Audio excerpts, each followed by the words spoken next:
Shalom saudara. Shalom. Nah saudara, yuk kita sama-sama lanjutkan ya perenungan kita dari Kejadian 19 ayat 30 sampai 38 saudara. Dapat semua? Saya bacakan ya. Judul perikopnya, Lot dan kedua anaknya perempuan. Pergilah Lot dari Zoar, dan ia menetap bersama-sama dengan kedua anaknya perempuan di gunung. Sebab ia tidak berani tinggal di Zoar. Maka diamlah ia dalam suatu gua beserta kedua anaknya. Kata kakaknya kepada adiknya, ayah kita telah tua, dan tidak ada laki-laki di negeri ini yang dapat menghampiri kita, seperti kebiasaan seluruh bumi. Marilah kita beri ayah kita minum anggur, lalu kita tidur dengan dia, supaya kita menyambung keturunan dari ayah kita. Pada malam itu mereka memberi ayah mereka minum anggur. Lalu masuklah yang lebih tua untuk tidur dengan ayahnya, dan ayahnya itu tidak mengetahui ketika anaknya itu tidur dan ketika ia bangun. Keesokan harinya berkatalah kakaknya kepada adiknya, tadi malam aku telah tidur dengan ayah. Baiklah malam ini juga kita beri dia minum anggur. Masuklah engkau untuk tidur dengan dia, supaya kita menyambung keturunan dari ayah kita. Demikianlah juga pada malam itu mereka memberi ayah mereka minum anggur. Lalu bangunlah yang lebih muda untuk tidur dengan ayahnya. Dan ayahnya itu tidak mengetahui ketika anaknya itu tidur dan ketika ia bangun. Lalu mengandunglah kedua anak Lot itu dari ayah mereka. Yang lebih tua melahirkan seorang anak laki-laki dan menamainya Moab.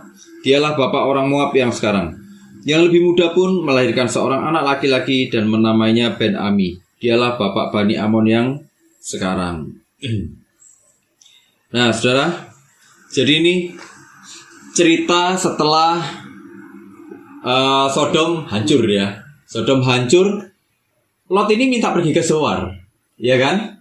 Di cerita sebelumnya kita bahas Lot minta pergi ke Zoar. Tapi begitu di Zoar, dia ketakutan sendiri, saudara. Ya, dia ketakutan sendiri karena dia tahu penduduk di sekitar sana itu adalah orang-orang jahat semua, sama jahatnya semua. Nah, sekarang coba sama malaikat disuruh pergi kemana, dia minta pergi kemana, takut-takut sendiri juga, ya kan? Dia akhirnya milih untuk pergi ke pegunungan, saudara. Dan ada satu tafsiran juga. Waktu itu orang-orang di Zoar itu juga lagi pergi semua melarikan diri. Kenapa? Karena melihat apa yang terjadi pada Sodom dan Gomora. Itu dimusnahkan seperti itu ya saudara ya. Dimusnahkan, ada banyak belerang, banyak api. Terus pokoknya ngeri lah di sana. Orang-orang pergi, lari semua. Nah, Lot waktu berpikir untuk pergi ke Zoar, waktu dia sampai di sana dia juga takut nanti jangan-jangan terjadi seperti ini, terjadi seperti itu, terjadi seperti ini, terjadi seperti itu. Akhirnya dia larilah dia ke gunung, dia hidup di gua. Bayangkan ini dulu dia hidup sebagai orang kaya, saudara. Ya, dia ini dulu ternaknya banyak. Dia di Sodom dulu diakui. Makanya dia bisa ada di pintu gerbang kota. Orang kalau bisa duduk di sana di pintu gerbang kota itu bukan orang sembarangan, saudara. Dia orang yang pengaruhnya diakui. Dia orang yang kekuasaannya juga diakui. Dia orang yang status sosialnya dianggap tinggi di sana. Dia orang yang seperti itu di Sodom dan Gomora. Sebelumnya pun sama Abraham dia juga sudah punya ternak yang banyak. Di Sodom dia kayaknya lebih banyak lagi gitu loh. Bayangkan dalam semalam habis semuanya. Dia lari ke pegunungan, tidurnya di gua-gua kecil. Keluarganya habis, cuma tinggal dia sama dua anaknya. Apa yang terjadi? Nah pertanyaannya kan, kenapa kok dia nggak lari ke Abraham gitu loh? Ada kemungkinan dia malu untuk kembali sama Abraham, saudara. Kenapa? Karena dia sudah memperlakukan Abraham dengan tanpa rasa hormat, ya kan? Seharusnya yang milih duluan itu Abraham, tapi Lot melanggar batas etika itu. Dia yang pilih duluan. Dia mau enaknya sendiri. Dia akhirnya ke Sodom. Nah itulah kenapa Lot gak kembali kepada Abraham, gak nyari Abraham. Padahal kalau nanti dia ketemu Abraham, semestinya dia dapat teladan yang baik, iya kan? Nah tapi ini enggak. Nah disinilah saudara, kemudian terjadi incest, ya, antara anak dengan ayahnya, anak perempuan dengan ayahnya. Kita harus tahu saudara, sebenarnya gini, waktu Adam dan Hawa punya anak, ya kan, punya anak, itu terjadi juga incest. Saudara dengan saudara. Kenapa? Karena waktu itu nggak ada orang, ya kan? Ini disebut fase awal. Di fase awal nggak apa-apa, ya. Di fase awal nggak apa-apa. Kenapa? Karena waktu itu nggak ada siapa-siapa, nggak ada orang, cuma ada keturunannya Adam dan Hawa sampai kepada Abraham. Kemudian Abraham sampai ke Yusuf, itu disebut fase patriark. Di fase patriark ini, contohnya Lot dan anak-anaknya ini. Waktu pertama dianggap nggak apa-apa, ya karena faktor penduduk yang sedikit. Kemudian di fase ini, itu mulai ada cap negatif. Itulah kenapa Musa menulis di dalam kitab Kejadian itu dalam konteks yang negatif. Ya, ini bahasanya di sini itu rasa dari pembahasan di sini adalah rasa yang negatif. Itulah kenapa dilukiskan anaknya adalah Moab dan Amon. Ya, bangsa yang akan mempersulit bangsa Israel. Nantinya waktu bangsa Israel keluar dari Mesir, kita bisa tahu ini bangsa Moab, bangsa Amon itu kadang-kadang bergabung untuk mempersulit bangsa Israel. Salah satunya mereka manggil Bileam. Orang Moab manggil Bileam untuk mengutuki bangsa Israel, ya kan? Makanya sebagai sebuah bangsa, Tuhan sampai mengeluarkan ketetapan tidak boleh Moab ini masuk ke dalam jemaahnya Israel sebagai sebuah bangsa loh ya. Tapi kalau kita lihat di Rut, dia sebagai personal boleh dia masuk. Nah, seperti itu. Bergerak ke fase ini, kemudian ke fase kerajaan. Ke fase kerajaan itu dianggap degradasi moral, ya, dan pasca pembuangan itu dianggap incest itu sebagai sebuah pembuangan. Jadi apa yang terjadi di fasenya Lot dan anak-anaknya itu sudah sebuah pandangan yang negatif tentang incest, ya saudara ya, perkawinan saudara. Nanti kita lihat waktu ada lagi setelah era Lot ini nanti ada fase Sinai. Ya, fase Sinai itu jadi waktu Tuhan mengeluarkan peraturan di Ulangan pasal ke-18 saudara ya, 18 atau 19. Saudara akan lihat bahwa incest itu sudah benar-benar dilarang oleh Tuhan. Tapi dalam prakteknya di era raja-raja itu masih ada. Tapi itu menunjukkan betapa moralnya sudah benar-benar jatuh. Nah, tapi kita akan lihat sama-sama kenapa kok ini dianggap sebagai sesuatu yang benar-benar menjijikkan di sini. Kenapa kok ini menjadi sesuatu yang menjijikkan? Nah, saudara, kita harus tahu anak-anak Lot itu punya trauma. Traumanya bagaimana? Bagaimana mereka melihat satu kota dihancurkan? Ya, itu hancur, ngeri sekali di sana. Api, belerang, itu terjadi di mana-mana, hancur dalam waktu semalam. Ya. Kemudian yang kedua, traumanya adalah mereka kehilangan orang tua, mereka kehilangan saudara. Ada saudara yang sudah menikah tapi menolak untuk ikut pergi dan mereka ikut mati di sana. Mamanya jadi tiang garam, mati di sana. Mereka punya trauma yang mendalam juga. Kemudian yang kedua, mereka punya pandangan gini. Ini semua manusia ini sudah mati, jadi tinggal Lot dan anak-anaknya ini. Jadi tinggal mereka bertiga. Itulah kenapa mereka terus berpikir seperti itu. Tapi pemikiran soal ide seperti ini itu sebenarnya bukan hanya trauma yang melatar belakangi, tapi ada latar belakang budaya. Nah, kita harus tahu dulu trauma itu apa, saudara. Trauma itu gini. Trauma itu respon emosional, psikologis atau fisik terhadap suatu peristiwa menyakitkan, menakutkan, atau mengancam jiwa yang bisa berupa cedera fisik atau gangguan mental. Secara emosional, mereka bisa merasa lemah, ya. Mereka bisa merasa takut, mereka bisa merasa tidak berdaya. Ini yang terjadi pada anak-anaknya Lot. Lot mungkin frustasi juga, saudara. Bayangkan dia orang yang biasa hidup enak, tiba-tiba dia harus tidur di gua. Dia hidup, katakan dia hidup miskin, sangat miskin, ya kan? Orang yang biasanya ngalami kejatuhan yang seperti itu frustasi gak, saudara? Iya kan? Saya berapa kali ya konseling orang-orang yang seperti itu. Begitu hidupnya nyoncum, saudara, terjun bebas, itu frustasinya tuh luar biasa loh, saudara. Ya, itu gak mudah melalui masa seperti itu. Itulah kenapa mereka benar-benar butuh anugerah, butuh jujur di hadapan Tuhan, butuh mengakui kebesaran Tuhan, butuh pertolongan Tuhan untuk melalui fase-fase seperti itu. Itulah yang terjadi pada Lot. Tapi kita nggak lihat Lot berseru kepada Allahnya Abraham, ya kan? Semua terjadi flat gitu aja. Sampai anak-anaknya berpikir sudah nggak ada lagi orang, cuman kita bertiga. Yuk, kita harus melanjutkan keturunan. Gimana caranya? Ya kita berhubungan seks dengan papa. Dengan siapa lagi? Laki-laki cuma dia aja. Mereka takut gak punya keturunan. Mereka takut mereka musnah gitu aja. Keputusan mereka itu bukan cuman karena trauma. Saudara, kalau kita punya trauma, tapi kita punya latar belakang takut akan Tuhan misalnya, pilihan-pilihan kita tuh jadi berbeda, bener nggak? Misalnya, saudara pernah ini kecelakaan gitu ya. Saudara pernah kecelakaan yang hebat itu misalnya. Tapi saudara punya latar belakang takut akan Tuhan. Apa yang akan saudara lakukan untuk mengatasi traumanya? Berdoa misalnya, ya kan? Berdoa, baca firman, atau Tuhan tolong aku ini nggak kuat Tuhan, aku takut nyetir lagi Tuhan, bener nggak? Iya kan? Kalau kita punya trauma-trauma seperti itu, dia akan melibatkan Tuhan, bener nggak? Dia konseling, dia doa, dia menghubungkan semuanya lagi dengan firman Tuhan misalnya. Memang dia punya ketakutan, tapi dia akan cepat untuk mengalihkan semuanya itu ke hal-hal yang sifatnya Tuhan lagi. Beda dengan anaknya Lot ini.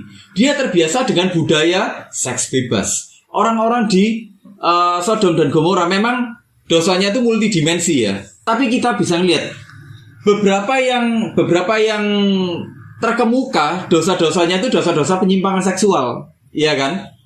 Itulah yang terjadi. Mereka terbiasa lihat ada penyimpangan seksual di sana. Itulah kenapa mereka oportunis. Itulah kenapa mereka berpikir untuk memanipulasi ayahnya. Bayangkan, mereka terpikir papanya dibuat mabuk, terus disetubuhi.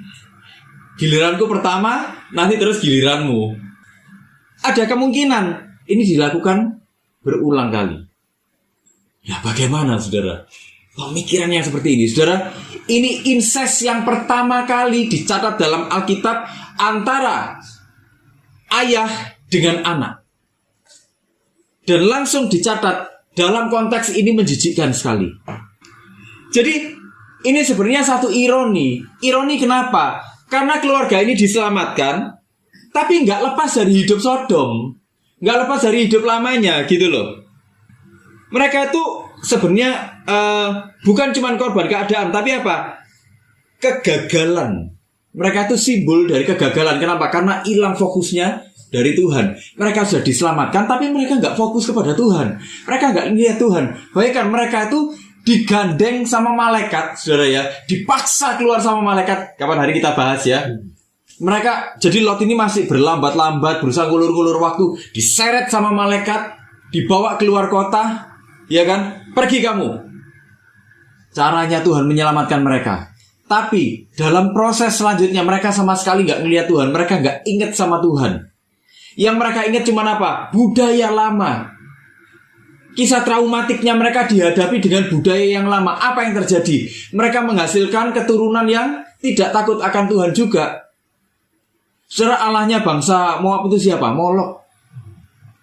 Saudara tahu siapa Molok kan? Apa persembahan yang diminta sama Molok? Persembahan manusia kan? Nyawa kan? Itu yang diminta sama Molok. Mereka menghasilkan keturunan yang seperti itu gitu loh. Jadi ini sangat ironis. Kita banyak melihat sekarang kan, orang diselamatkan, orang ngalami mujizat, orang ngalami berkat dari Tuhan, tapi nggak ada artinya sama sekali. Seolah-olah ya memang Tuhan kerjaannya harus menyelamatkan. Padahal kalau kita menyelidiki hatinya Tuhan, kalau kita menyelami hatinya Tuhan, kita akan tahu bahwa setiap mujizat, setiap penyelamatan, setiap berkat itu selalu ada arti di baliknya, selalu ada makna di baliknya. Apa? Membawa orang kembali kepada hatinya Tuhan. Tuhan ini ingin menunjukkan ini loh, nak, aku ini mengasihi kamu. Ayo kembali sama aku, gitu loh. Iya kan? Bahkan kadang-kadang itu berupa paksaan. Tuhan tuh kepingin anak-anaknya itu kembali kepada hatinya, kepingin orang-orang itu kembali kepada hatinya. Tapi Lot dan anak-anaknya itu nggak memikirkan Tuhan sama sekali. Mereka malah memikirkan nilai-nilai yang lama. Ironis ya. Itu yang terjadi pada orang-orang hari-hari ini juga. Jadi insestnya Lot dan anak-anaknya ini itu dianggap sangat tercela, meskipun waktu itu memang belum dilarang. Nanti di eranya Musa itu baru benar-benar dilarang, nggak boleh. Itu ya. Nah, saudara, kenapa kok waktu itu dianggap sudah menjijikkan. Nah ini loh, kita harus tahu loh, waktu itu kan masih belum ada larangan, tapi kenapa kok dianggap menjijikkan? Nah saudara harus tahu gini, di era struktur kekerabatan kuno waktu itu hubungan ayah dan anak itu adalah hierarki otoritas yang absolut. Artinya apa? Waktu terjadi incest hari itu, ada hubungan seksual di dalamnya. Kalau sampai terjadi hubungan seksual di dalamnya, bukan cuma itu pelanggaran seksual, saudara, yang terjadi, tapi ada pelanggaran berupa apa? Pelanggaran otoritas. Otoritas ayah ini dilanggar. Ada apa lagi? Ada pelanggaran kesucian. Ada pelanggaran hubungan di dalam keluarga. Dan ada pelanggaran apa? Batas-batas yang ditetapkan oleh Allah, atau batasan ilahi. Tuhan ngomong apa? Seorang laki-laki akan meninggalkan ayah ibunya menjadi satu dengan istrinya. Gak ada statement ayah dengan anaknya, gitu loh. Jadi ini benar-benar dianggap satu pelanggaran yang berat, pelanggaran etika yang berat, saudara. Itulah kenapa ini dianggap sangat hina sekali. Nah, jadi saudara bisa ngerti ya, ini konteksnya di situ ya. Tapi bagi anak-anaknya Lot, pelanggaran-pelanggaran seperti itu di Sodom itu sudah biasa, gitu loh. Sudah biasa, nggak masalah melanggar hal-hal seperti itu, melanggar etika seperti itu. Itulah kenapa, saudara. Nah, nanti kita akan bahas sama-sama. Lot pasif, Lot mabuk, Lot termanipulasi. Hasilnya itu tadi, Moab dan Bani Amon. Artinya gini loh, sebenarnya saudara kita ini orang yang diselamatkan ya. Semua diselamatkan ya, kita percaya ya. Beriman, percaya, ya dan amin, kita diselamatkan. Tapi gak cukup kita ngomong kita diselamatkan. Lot ini sebenarnya satu gambaran yang apa ya, dibilang sangat buruk tentang bagaimana orang memperlakukan anugerah Tuhan. Terlepas dari traumanya, terlepas dari apa yang terjadi dalam hidupnya. Pertanyaannya kan, kenapa dia kok nggak pergi aja ke Abraham, mencoba mencari Abraham lagi, ya kan? Saya yakin kalau dia kembali ke Abraham mungkin ada cerita yang berbeda, ya. Tapi ini enggak. Saudara, 2 Korintus 5 ayat 17 bilang gini, saudara. 2 Korintus 5 ayat 17 bilang gini. Jadi siapa yang ada di dalam Kristus, ia adalah ciptaan yang baru. Yang lama sudah berlalu, sesungguhnya yang baru sudah datang. Artinya gini, saudara, penyelamatan yang dilakukan oleh Tuhan, ya, seperti yang dilakukan kepada keluarganya Lot ini, saudara. Sebenarnya mereka menerima anugerah enggak? Terima ya? Terima anugerah ya. Bagaimana mereka sama Tuhan itu dipaksa. Mereka itu seharusnya ingin tetap hidup di sana loh, saudara. Lot itu bahkan ingin mati di sana, bahkan digambarkan sebagai ingin mati di sana. Kenapa? Karena dia mengulur-ngulur waktu terus. Tapi Tuhan memaksa memberikan dia anugerah. Ya, penyelamatan Tuhan itu bukan cuma sebuah tindakan etis, saudara. Tapi juga satu realitas, satu kenyataan bahwa apa?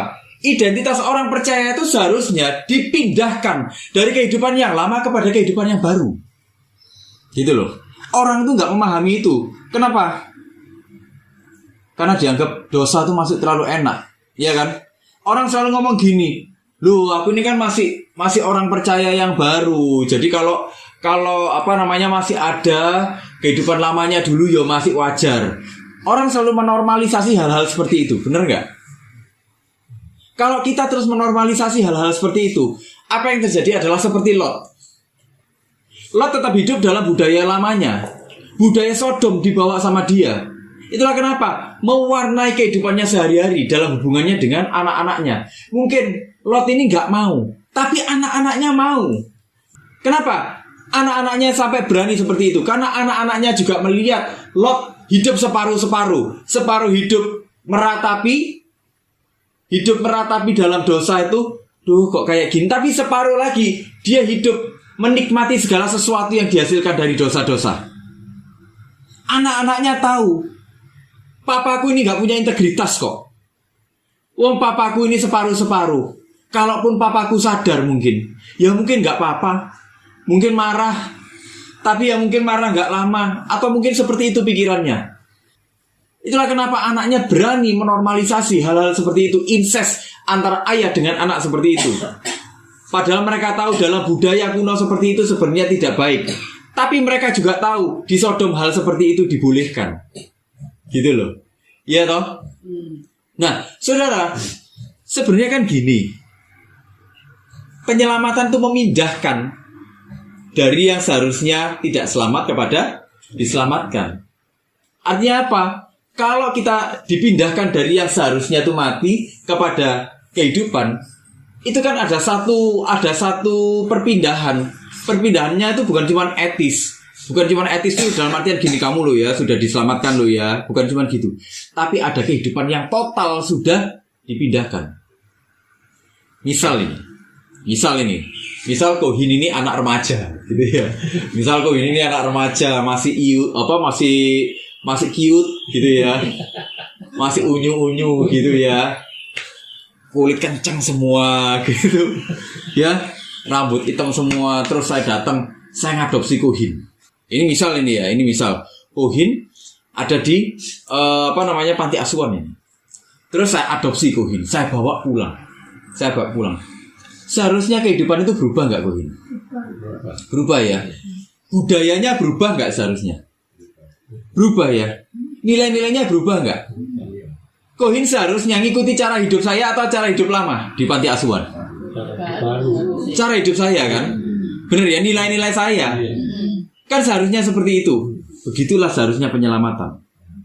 Begitulah seharusnya yang terjadi. Itulah kenapa Paulus ngomong soal ciptaan yang baru. Karena Paulus melihat ini bukan cuma persoalan etis kamu tak tolong, tapi ini adalah satu realitas hidupmu sudah berubah. Gitu. Nah itu loh yang nggak disadari orang banyak, saudara, orang-orang Kristen. Itulah kenapa banyak orang Kristen kehidupannya nggak bertumbuh sama sekali, kehidupannya nggak berubah sama sekali. Kenapa? Karena mereka tidak menyadari bahwa mereka sudah diadopsi oleh Tuhan. Itulah kenapa mereka nggak punya rasa hormat sama sekali kepada Tuhan. Mereka yang hidupnya tidak berubah sama sekali, saya bisa pastikan mereka tidak punya rasa hormat kepada Tuhan. Tatanan yang lama itu seharusnya berubah. Kita seharusnya harus punya kesadaran. Yorek aku dulu sudah diselamat ngomong soal aku dua blek kayak gitu. Ya kan?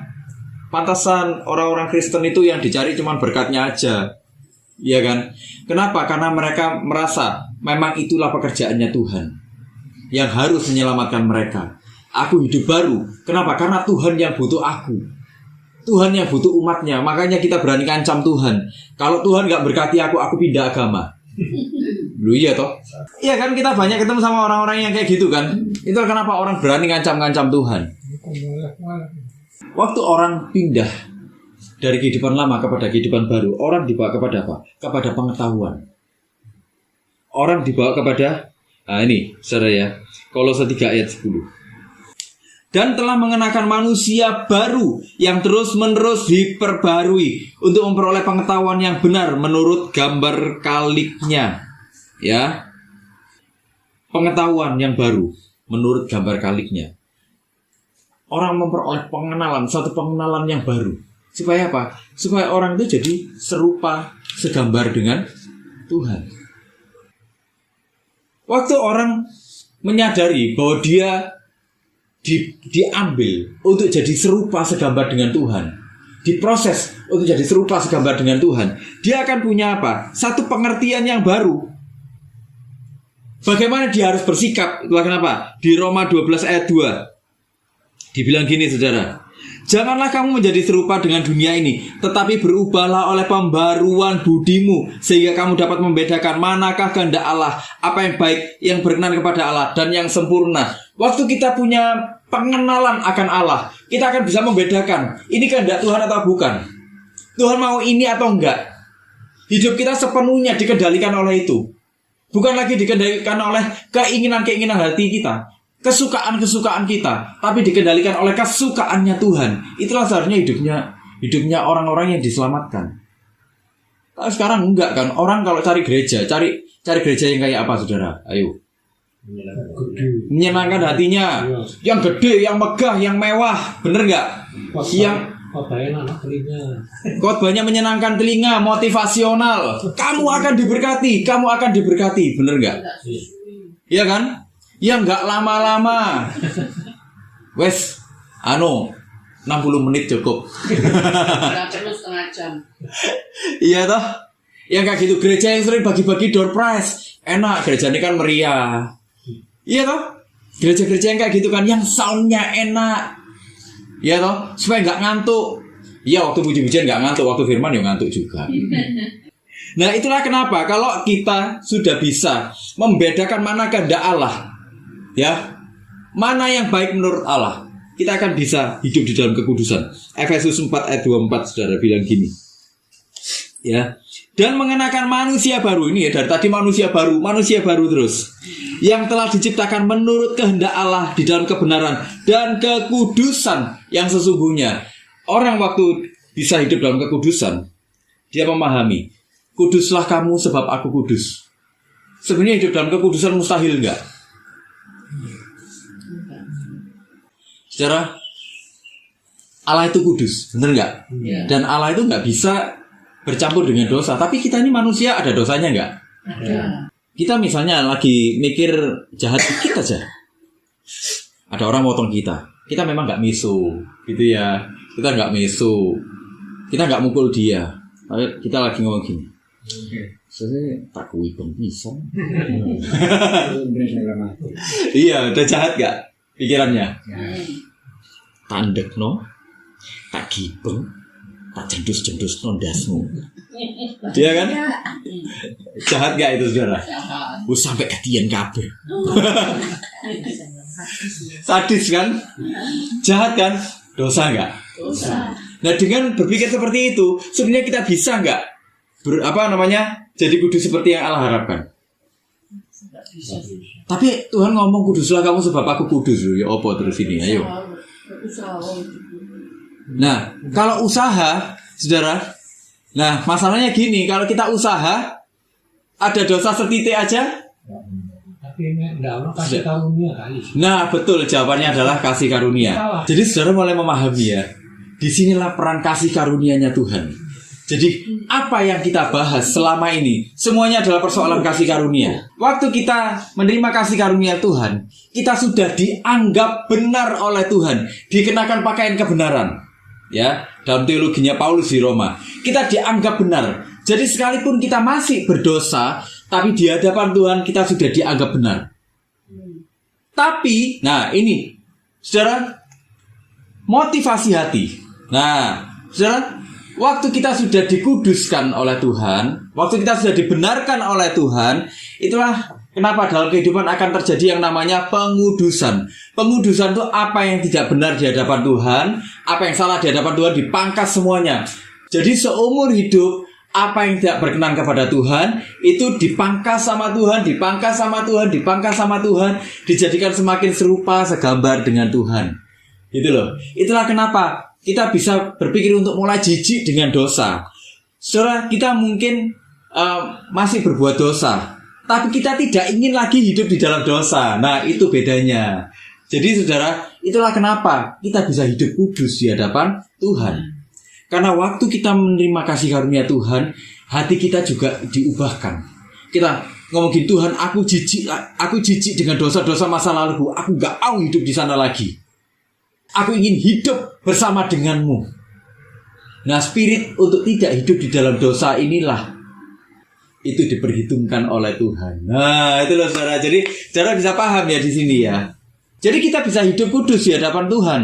Kenapa? Karena ada kasih karunia Tuhan di dalam hidup kita, bukan hasil usahanya kita sendiri. Ya.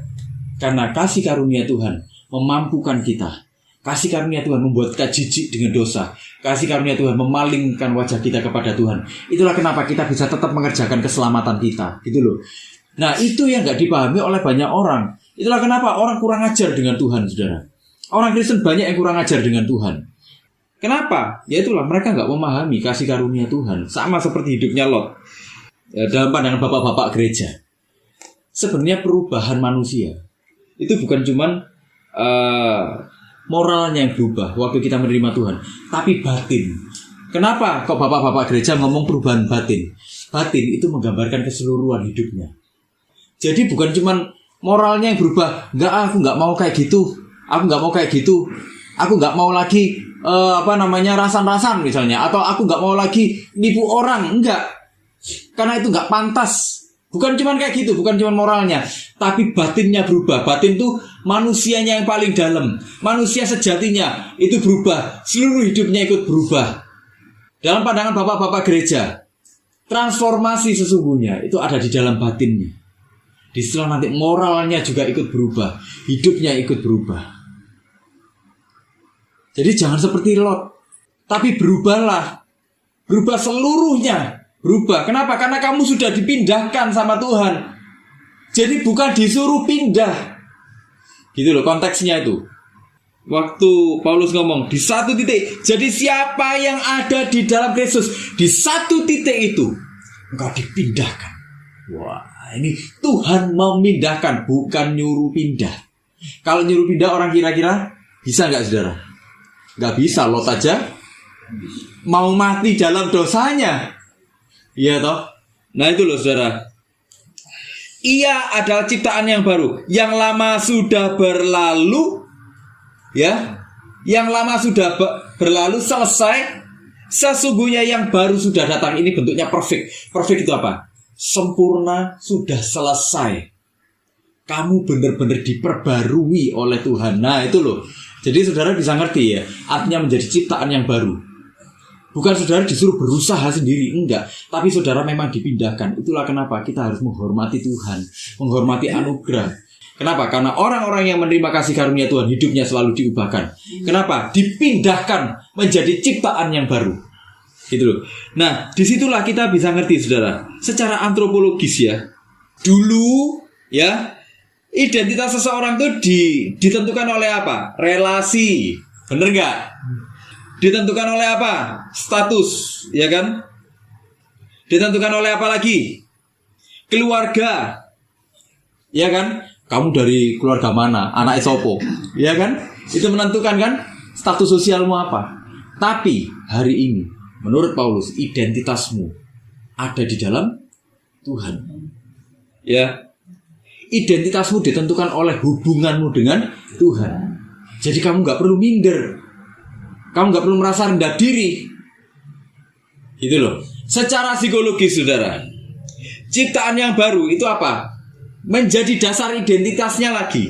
Apa? Tidak lagi ditentukan oleh kegagalan di masa lalu. Semua orang pernah punya kegagalan di masa lalu. Semua orang pernah jatuh di masa lalu. Semua orang pernah punya aib di masa lalu mungkin. Yang bahkan itu mungkin sampai hari ini masih dipergunjingkan orang. Tapi bagi Paulus, semua itu sudah selesai. Semua orang mungkin punya dosa di masa lalu. Semua orang mungkin punya stigma di masa lalu, dicap buruk oleh orang-orang di masa lalu, bahkan mungkin sampai hari ini. Tapi di hadapan Tuhan, engkau adalah ciptaan yang baru. Engkau sudah dipindah. Dari yang seharusnya engkau binasa, engkau diambil Tuhan, diadopsi, dipindahkan. Kayak saya tadi misal mengadopsi Kohin yang masih remaja, ya kan? Saya bawa nggak Kohin? Saya bawa kan? Apa saya bilang sama Kohin gini? Kalau saya mengadopsi Kohin, misalnya ini saya ngomong sama Kohin muda ini ya, ini saya ngomong sama Kohin muda, Hendro, ayo kamu ikut sama saya, papa barumu, tak tunggu ya di rumah. Kira-kira Kohin datang? Iya kan? Enak dengan kehidupan lamanya. Kohin pasti punya prasangka, ojo aku nangkono, wah di Pulau Soro rek. Iya kan? Jangan-jangan nanti di sana aku disuruh ini, disuruh itu, disuruh ini, disuruh itu, gak bisa bebas lagi. Wes gak di sini aja. Iya kan? Tapi waktu saya ke sana, datang ke panti asuhan ini, saya ambil Kohin. Saya bawa Kohin. Hendro, ayo ikut pulang sama saya. Saya gandeng Kohin, saya bawa masuk ke rumah saya. Ini kamarmu ya. Kamu boleh atur kamarmu. Nanti kamu siap-siap, sambil siap-siap. Nanti jam 12 siang ayo kita makan sama-sama. Tiap jam 12 siang kita makan sama-sama. Atau jam 6 malam kita makan sama-sama. Saya mulai perkenalkan budaya saya. Loh iya toh? Identitasnya apa masih anak panti asuhan? Enggak kan? Tiap hari bersama-sama dengan saya. Orang mulai tahu. Hendro, anaknya Sony. Wow, iya kan? Gitu kan? Loh itu. Jadi kayak gitu saudara. selalu ada harapan baru, ada identitas yang baru di dalam Kristus. Itulah kenapa kita harus terus hidup di dalamnya, minta pimpinan Tuhan. Kita memang hidup di dalam anugerah, tapi semakin libatkan Tuhan di dalam kehidupan kita. Kesadaran kita akan anugerah akan membuat kita semakin mengharapkan Tuhan lebih terlibat di dalam hidup kita. Itulah kenapa kita semakin menghormati Tuhan. Gitu loh saudara. Jadi nggak terus hidup di masa lalu seperti Lot ini. Saudara, budaya, trauma masa lalu itu memang memiliki pengaruh yang besar. Tapi hal itu nggak boleh dinormalisasi. Kalau kita sudah dipindah, identitas kita sudah dipindah, stop, yang lalu sudah selesai. Kita harus berpikir sebagai ciptaan yang baru. Jadi maksudnya Paulus seperti itu, dengan ciptaan yang baru, dengan manusia yang baru. Sesungguhnya yang lama sudah berlalu, perfect, selesai. Gitu loh. Di satu titik itu sudah selesai. Sesungguhnya yang baru sudah datang. Di satu titik itu semuanya sudah diselesaikan oleh Tuhan. Kamu benar-benar adalah ciptaan yang baru. Gitu loh. Itulah kenapa kita harus bangga hidup sebagai seorang Kristen. Kita harus bangga hidup sebagai anak-anak Tuhan. Saudara, saya percaya, saya itu menyadari kita tuh hidup di sini nggak ada yang normal. Dalam artian normal itu gini, saudara. Normal tuh kita nggak ada hidup yang nggak punya trauma masa lalu. Kita hidup tuh selalu ada bayang-bayang masa lalunya, ya kan? Kita hidup juga ada pergumulannya hari ini. Seperti anak-anaknya Lot dan Lot, mereka menghadapi kenyataan, nggak ada orang siapa-siapa di sana. Mereka nggak megang uang, mereka nggak megang harta seperti sebelum-sebelumnya. Saya menyadari kita semuanya juga punya pergumulannya masing-masing, saudara. Tapi waktu kita sama Tuhan, dalam tanda kutip kita dipaksa dibawa masuk, ya, dibawa masuk kepada satu dunia yang baru, saudara. Percayalah, Tuhan punya maksud untuk kita semuanya. Kita mungkin merasa menderita hari ini. Ya, kadang-kadang saudara, dalam pergumulan saya pun, saya sebagai hamba Tuhan juga, saya merasakan ada penderitaan yang saya tanggung, gitu. Saya kadang-kadang merasa saya menderita. Saya kadang-kadang merasa kepayahan. Jangan dianggap hamba Tuhan itu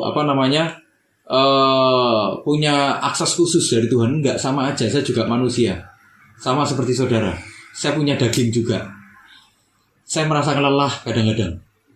Ya, kadang-kadang saya merasa frustasi. Iya, sama seperti saudara-saudara semua, saya merasakan gitu loh.